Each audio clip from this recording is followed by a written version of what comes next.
Right, మనం చూస్తున్నాం ఆప్ సంబంధించినటువంటి నాయకులు కూడా చాలా క్లియర్గా మాట్లాడారు. ఇది అప్రజాస్వామికం, ఉద్దేశపూర్వకంగా అరెస్టు చేశారు, ఈ అరెస్టును కూడా ఖండించారు. ఇప్పటికే మనీష్ సిసోడియాని అరెస్టు చేసి రోజులు గడుస్తున్నా ఆయన దగ్గర నుంచి కూడా ఎలాంటి ఆధారాలు కావచ్చు, తప్పు చేశామనే దానికి ఇప్పటి వరకు కూడా బయట పెట్టలేదు. ఇప్పుడు కేవలం ఇది భారతీయ జనతా పార్టీ కావచ్చు, ప్రధాని నరేంద్ర మోదీ వీళ్ళంతా కక్ష సాధింపు చర్యల్లో భాగంగా అరెస్టు చేశారనేటువంటి అంశాన్ని కూడా చెప్తున్నారు. ఖచ్చితంగా ఇది న్యాయపరంగా ప్రజాక్షేత్రంలో పరంగా పోరాటం చేస్తామని కూడా చెప్తున్నటువంటి పరిస్థితి.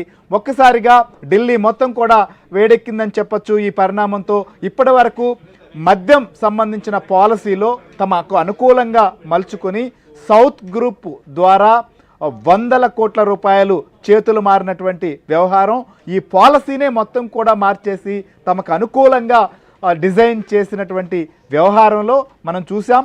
ఇప్పటికే బీఆర్ఎస్ పార్టీ నాయకురాలు ఎమ్మెల్సీ కవితను కూడా అరెస్టు చేశారు. ఆమె ప్రస్తుతం ఈడీ సంబంధించినటువంటి విచారణ కూడా కస్టడీ తీసుకొని విచారిస్తున్నటువంటి పరిస్థితి. ఇదే టైంలో ఇక కీలకమైనటువంటి ఈ వ్యవహారంలో ముఖ్యమంత్రిగా ఉన్నటువంటి కేజ్రీవాల్ని అరెస్ట్ చేస్తారా లేదా అనేటువంటిది ఇవాల్టి వరకు కూడా కొంత ఉత్కంఠ అయితే ఉండింది.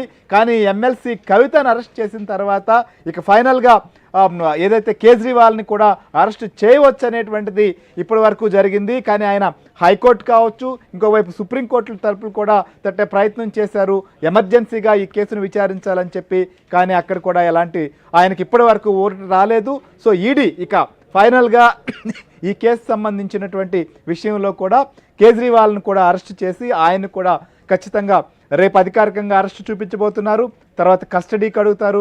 కస్టడీలో అనేక అంశాలను విచారించాలని చెప్పి ఇప్పటి వరకు తీసుకున్నటువంటి సాక్ష్యాధారాలు కావచ్చు, ఇప్పటి వరకు దాదాపు 200 మందికి పైగా అరెస్ట్ చేశారు.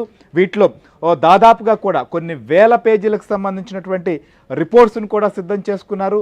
ఆల్రెడీ మనీ ఎక్కడి నుంచి ఎవరి చేతులు మారాయి, సౌత్ గ్రూప్లో నుంచి కూడా సో ఎవరెవరి అకౌంట్ల నుంచి మారాయి, ఆల్రెడీ శరత్ చంద్రారెడ్డి సంబంధించినటువంటి అరెస్ట్ సమయంలోనే చాలా విషయాలను కూడా వీరు తీసుకోవడం జరిగింది.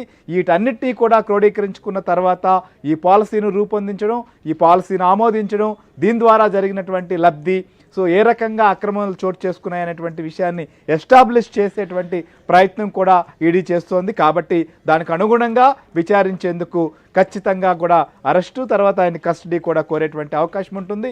సో ప్రస్తుతం అయితే ఈ పరిణామంతో ఒక్కసారిగా దేశ రాజకీయాల్లో హాట్ టాపిక్గా మారింది ఢిల్లీ ముఖ్యమంత్రి కేజ్రీవాల్ని అరెస్ట్ చేయడం అనేది కూడా. సో మద్యం పాలసీలో కేజ్రీవాల్ అరెస్ట్ అయిన తర్వాత మనం చూస్తున్నాం ఆప్ సంబంధించినటువంటి నాయకులందరూ కూడా దీన్ని ఖండిస్తున్నారు. ఆప్ సంబంధించినటువంటి వారందరూ కూడా పోరాడతామని చెప్తున్న పరిస్థితి. అయితే ప్రస్తుతం అక్కడ పరిస్థితి ఎందుకంటే ముఖ్యమంత్రిని అరెస్ట్ చేశారు కాబట్టి సో శాంతి భద్రతల అంశం, రాజకీయపరమైనటువంటి ఎందుకంటే ఆప్లో నెక్స్ట్ ఏం పరిణామాలు చోటు చేసుకోబోతున్నాయి. ఒక ముఖ్యమంత్రిగా అరెస్ట్ చేసిన తర్వాత మనం ఇటీవల కాలంలో చూసాం సోరెన్ కూడా ఆయన రాజీనామా చేసినటువంటి పరిస్థితి, ఆయన ప్లేస్లో మరొకరిని ఎంచుకున్నారు జార్ఖండ్లో. సో ఇప్పుడు ఢిల్లీలో ఏం చేయబోతున్నారు, ఎలాంటి పరిణామాలు ఉండబోతున్నాయి అనేది కూడా మనం డిస్కస్ చేద్దాం. సతీష్ చెప్పండి. సో ఆప్ అయితే దీన్ని ఖండిస్తోంది.